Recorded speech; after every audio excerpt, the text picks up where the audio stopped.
دوستو، آپ نے سلطنت عثمانیہ کے قائم ہونے کے بارے میں بہت ساری ویڈیوز دیکھی ہوں گی،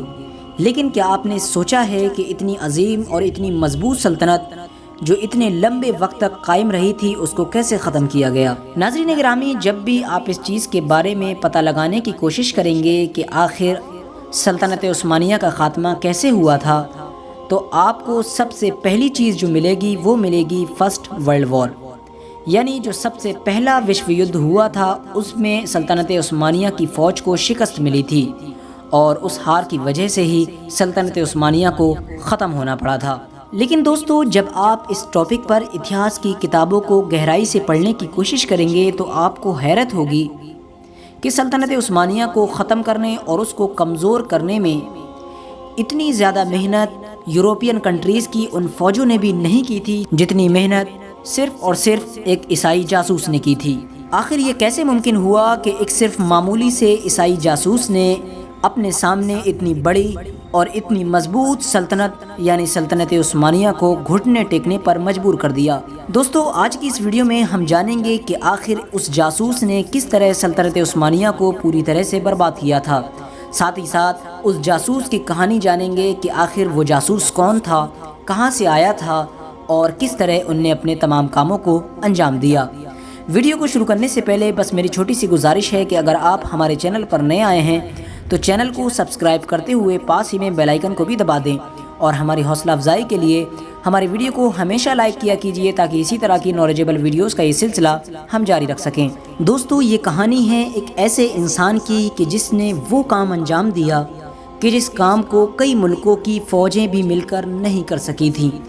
لہٰذا یہ کہانی شروع ہوتی ہے 1907 سے۔ آکسفورڈ یونیورسٹی میں پڑھنے والا ایک اسٹوڈنٹ تھامس لارنس، یہ اسٹوڈنٹ دوسرے اسٹوڈنٹ سے کافی الگ تھا۔ جہاں ایک طرف دوسرے بچوں کو کھیلنے اور کودنے اور اپنی ہم عمر لڑکیوں میں دلچسپی ہوا کرتی تھی، وہیں اس بچے کو ہمیشہ اتہاس یعنی تاریخی کتابیں پڑھنے کی دلچسپی ہوا کرتی تھی۔ یہ ہمیشہ اتہاس کی ان کتابوں کو پڑھا کرتا تھا جن میں خاص طور سے صلیبی جنگوں کا ذکر ہوا کرتا تھا، اور یہ صلیبی جنگوں میں عیسائیوں کی ناکامی اور ان کی ترقی کو بڑے ہی غور سے سمجھا کرتا تھا، اور یہ اپنے آپ کو ان کی جگہ پر رکھ کر محسوس کیا کرتا تھا۔ اس نے مسلمانوں اور عیسائیوں کی بہت ساری جنگوں کی کتابوں کو بڑی گہرائی سے پڑھ رکھا تھا، اور یہ ہر طرح سے مسلمانوں کی کمزوری اور ان کی مضبوطی کو سمجھنے لگا تھا۔ اس کی یہ دلچسپی اتنی حد سے زیادہ بڑھ گئی کہ اس نے اس راستے پر سفر کرنے کا ارادہ کیا جس راستے پر صدیوں پہلے عیسائی فوجوں نے سفر کا ارادہ کر کے مسلمانوں کو ختم کرنے کا پلان بنایا تھا۔ لہٰذا اس نے سب سے پہلے مسلم ملکوں کا دورہ کرنا شروع کیا۔ یہ تمام ان سارے قلعوں میں گھوما کرتا تھا جو کسی دور میں صلیبیوں نے بنوائے تھے اور اب مسلمانوں کے قبضے میں تھے۔ ناظرین گرامی، اس کے اندر ایک خوبی یہ تھی کہ یہ جہاں پر بھی جاتا تھا اس جگہ کی زبان بڑی آسانی سے سیکھ جایا کرتا تھا، اور ہر جگہ جا کر وہیں کے لوگوں میں اس طرح گھل مل جایا کرتا تھا جیسے یہ وہیں کا باشندہ ہو، یعنی کسی کو اندازہ نہیں لگ پاتا تھا یہ کسی دوسری جگہ سے آیا ہے۔ اسی وقت 1914 میں فرسٹ ورلڈ وار یعنی وشو یدھ شروع ہو چکا تھا، اور اس وشو یدھ میں جہاں ایک طرف فرانس، روس اور برطانیہ تھے، وہیں دوسری طرف آسٹریا، جرمنی اور خلافت عثمانیہ تھے۔ کیونکہ تھامس لارنس عربی علاقوں کو بہت اچھی طرح سے جانتا تھا، لہٰذا اسی بات کا فائدہ اٹھاتے ہوئے سلطنت عثمانیہ کی جتنی دشمن فوجیں تھیں انہوں نے لارنس سے جنگ میں نقشے بنوانے کا کام بہت ہی تیزی کے ساتھ انجام لیا۔ لارنس نے سلطنت عثمانیہ کی دشمن فوجوں کو خوب نقشے بنا کر دیے۔ انگریزوں کو یقین تھا کہ سلطنت عثمانیہ بھلے ہی کمزور ہو چکی ہے، لیکن اس کمزوری میں بھی وہ سلطنت عثمانیہ سے مقابلہ کرنے کی ذرہ برابر بھی طاقت نہیں رکھتے تھے، اور اس بات کا ثبوت خلیل پاشا نے دریائے دجلہ پر انگریزوں کو ایک عبرتناک شکست دے کر دے دیا تھا۔ اب یہ نقشے بنانے والا نوجوان لڑکا لارنس، جو دیکھنے میں بالکل بھی کسی طرح سے بھی ایک سپاہی نہیں لگتا تھا، اس کا قد صرف اور صرف 5.25 فٹ تھا، اور اس کا جسم بھی بڑا کمزور ہوا کرتا تھا۔ یہ ایک دم سے مسلمانوں کے خلاف عیسائیوں کی طرف سے فوج میں شامل ہوا، اور اس نے جنگ کا نقشہ بدل دیا، کیونکہ اس نے بہت ساری پرانی صلیبی اور مسلموں کی جنگ کا بڑی گہرائی سے مطالعہ کر رکھا تھا، اور اس نے ساری اتہاس کی کتابوں کو پڑھ رکھا تھا۔ لہٰذا یہ مسلمانوں کی ہر کمزوری اور ہر مضبوطی کو بخوبی جان چکا تھا۔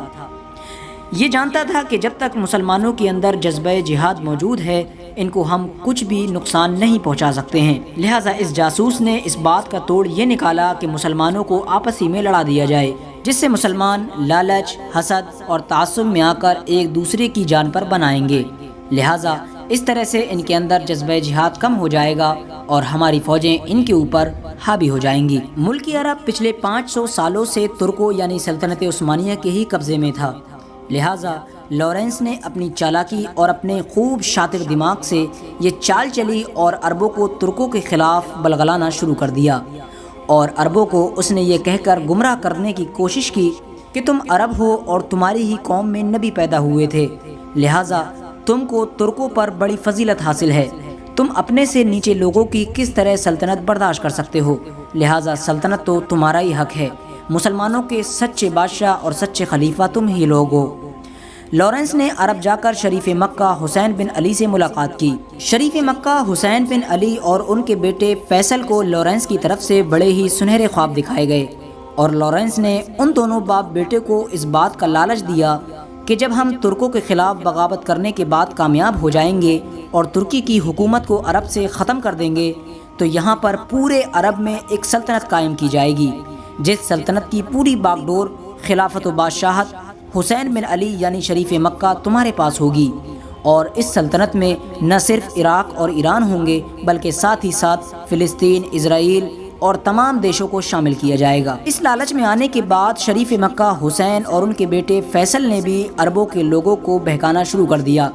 دیکھتے ہی دیکھتے لارنس کی چال کامیاب ہو گئی اور پورے عرب میں ترکوں کے خلاف بغاوت شروع کر دی گئی، جس میں یہ نعرہ دیا گیا کہ ہم ترکوں سے بلند ہیں، خلافت کرنا ہمارا حق ہے نہ کہ ترکوں کا۔ دوستو، جب لارنس کو اس بات کا یقین ہونے لگا کہ وہ اپنی چال میں دھیرے دھیرے کامیاب ہو رہا ہے تو اس نے تمام جنگی ہتھیاروں کو یورپ سے منگانا شروع کر دیا۔ یورپ کے مسلم دشمن عیسائیوں نے لارنس کی اس حکمت عملی کو بہت زیادہ پسند کیا اور انہوں نے فوراً لارنس کی طرف جنگ کے تمام سامان جیسے ہتھیار، بارود، تلوار، اس طرح کی چیزیں بھیجنا شروع کر دیں۔ دیکھتے ہی دیکھتے لارنس نے بہت سارا جنگی سامان عرب میں اکٹھا کر لیا اور اس کے ذریعے سے تمام عرب کے قبائل کو جمع کیا اور متحد کیا، اور اس کے بعد ترکوں کے خلاف جنگ کا اعلان کر دیا۔ لہٰذا یہ بات تو کلیئر ہے کہ اس جنگ میں جتنا بھی سامان یوز کیا گیا وہ تمام کا تمام عیسائیوں کی طرف سے ہی آیا تھا، حالانکہ عرب کے بغاوت کرنے والے لوگ اس بات سے بے خبر تھے کہ وہ اپنے ہی پیر پر کلہاڑی مار رہے ہیں۔ دوستو، اس کے بعد لارنس نے عربوں کے ساتھ مل کر دھیرے دھیرے سلطنت عثمانیہ کی بڑی بڑی چھاونی پر حملے کرنا شروع کر دیے، اور اس کے علاوہ حجاز ریلوے لائن جو عرب میں ترکوں کی سپلائی کا صرف ایک ذریعہ تھی اسے بھی جگہ جگہ سے کاٹ دیا، جس کی وجہ سے سلطنت عثمانیہ کی سپلائی کٹ گئی۔ سپلائی کٹنے کی وجہ سے سلطنت عثمانیہ کی تمام فوج الگ الگ شہروں میں قید ہو کر رہ گئی۔ اس عیسائی جاسوس یعنی لارنس نے عربوں میں رہ کر عربوں کی طرح ہی اپنا حلیہ اختیار کر لیا تھا۔ یہ عربی لباس پہنا کرتا تھا، عربیوں کے ساتھ نماز پڑھا کرتا تھا، اسے قرآن کی بہت ساری آیتیں بھی حفظ یاد تھیں جس کو یہ اکثر حوالے کے طور پر عربوں کے سامنے پڑھا کرتا تھا، لہٰذا یہی وجہ تھی کہ عربی لوگ اسے اپنا رہنما مان چکے تھے۔ یہ اتنا زیادہ نڈر تھا کہ عورتوں کا حلیہ بنا کر ترکوں کے قبیلوں میں گھس جایا کرتا تھا، حالانکہ دوسری طرف ترکی کی بڑے بڑے کمانڈر اس کو ڈھونڈنے کے لیے اپنا پیسہ پانی کی طرح بہا رہے تھے۔ لارنس دھیرے دھیرے اپنی چالوں میں کامیاب ہوتا چلا گیا، اور پھر ایک وقت ایسا بھی آیا کہ اس نے عربی لوگوں کے ساتھ مل کر پورے عرب میں ایسی تباہی مچائی کہ سلطنت عثمانیہ کا وہاں سے نام و نشان مٹ گیا۔ دوستو، جرمنی اور سلطنت عثمانیہ کی ہار کے ساتھ ہی جب پہلا ورلڈ وار ختم ہوا تو سلطنت عثمانیہ کو پوری اس کی دشمن فوج نے مل کر اتنا زیادہ نقصان نہیں پہنچایا تھا جتنا صرف اور صرف اس ایک آدمی نے سلطنت عثمانیہ کو پہنچایا تھا۔ اب وقت آتا ہے لارنس کی طرف سے کیے ہوئے اس وعدے کو پورا کرنے کا جو اس نے عربوں سے کیا تھا، یعنی اس سلطنت کا وعدہ کہ جس میں اس نے کہا تھا کہ ایک بڑی سلطنت قائم کی جائے گی جس کی باغ ڈور تم عربوں کے ہاتھ میں دی جائے گی۔ لیکن وجہ یہ تھی کہ سلطنت عثمانیہ کے اچھے اچھے حصوں پر پہلے ہی روس، فرانس اور برطانیہ قبضہ کر چکے تھے۔ وہ عرب جنہوں نے لالچ میں آ کر ترکوں کے خلاف بغاوت کی تھی اب انہیں صرف اور صرف ایک ریگستانی حصہ ہی مل سکا، اس کے علاوہ ان کے ہاتھ کچھ بھی نہیں آیا، اور سلطنت عثمانیہ کے ختم ہونے کا سب سے بڑا نقصان مسلمانوں کو ہوا۔ مسلمانوں کی ایک بڑی ریاست ختم کرنے کے بعد مسلمانوں کو ٹکڑوں میں بانٹ دیا گیا، جس کی وجہ سے آج تک مسلمان کمزور ہے۔ لہٰذا اگر آج بھی کوئی ایسی سلطنت قائم ہوتی جو بڑی اور مضبوط سلطنت ہوتی تو مسلمان آج متحد ہوتا۔ اپنی ویڈیو کا ہم یہیں پر اختتام کرتے ہیں۔ ویڈیو پسند آنے کی صورت میں ویڈیو کو لائک کریں اور اپنے دوستوں احباب رشتہ داروں کے ساتھ ضرور شیئر کریں۔ السلام علیکم ورحمۃ اللہ وبرکاتہ۔ اللہ حافظ۔